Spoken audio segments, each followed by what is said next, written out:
नमस्कार, मी नम्रता पाटील्स रसोईमध्ये आपलं सगळ्यांचं मनापासून स्वागत आहे।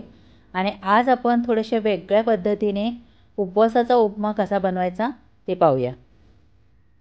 उपमा बनवण्यासाठी आपल्याला लागणार आहे अर्धा कप मी घेतले आहेत वरईचे तांदूळ, याला भगर सुद्धा म्हणतात। आणि पहिल्यांदा स्वच्छ धुवून घ्यायचं आहे एक पाण्याने। पाणी काढून टाकायचं आहे। त्याच्यानंतर याच्यामध्ये पाणी टाकून 2 तास आपल्याला झाकण ठेवून भिजत ठेवायचं आहे।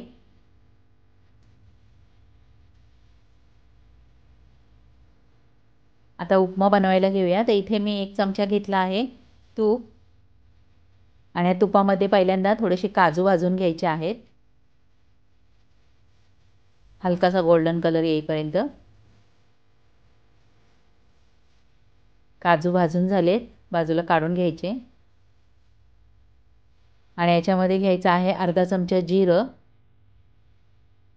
आणि 2 मिरच्या मी ठेचून घेतल्यात बारीक अशा, आणि ते पण टाकायचं आहे। ठेचूनच टाका म्हणजे उपमा एकदम टेस्टी बनतो। आणि हे 2 तास भिजवलेले तांदूळ याच्यामध्ये टाकून घ्यायचे आहेत। आणि 2 मिनिटं चांगलं परतून घ्यायचं आहे। लो फ्लेमवरच आपल्याला उपमा बनवायचा आहे।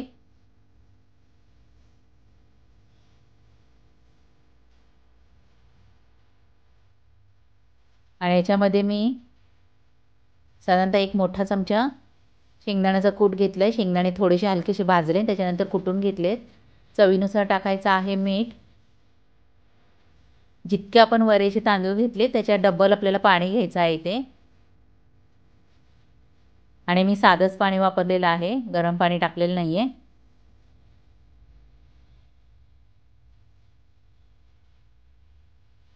दोन कप पाणी आणि मिक्स करून घ्यायचे चांगलं।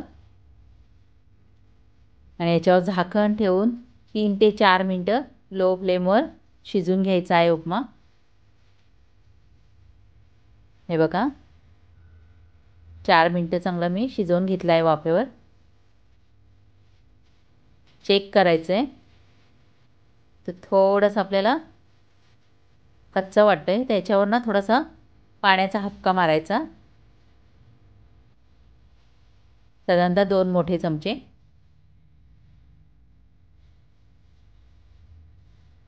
आणि परत एकदा मिक्स करून झाकण ठेवून द्यायचं आहे 2 मिनिटासाठी। तुम्ही जर माझ्या चॅनेलला सबस्क्राईब केलं नसेल तर सबस्क्राईब करा, त्याच्यानंतर बाजूचं बेलचं बटन दाबा। आणि आपला उपमा तयार झाला आहे। पाहू शकता असा मोकळा मोकळा उपमा झाला आहे। गॅस बंद करायचा आहे आणि याच्यामध्ये टाकायचे आहे 1 चिमटीभर मिरी पावडर। मी व्हाईट मिरी पावडर घेतली, त्याच्याऐवजी काळी मिरी पावडर टाकली तरी चालेल। आणि थोडेसे काजू टाकायचे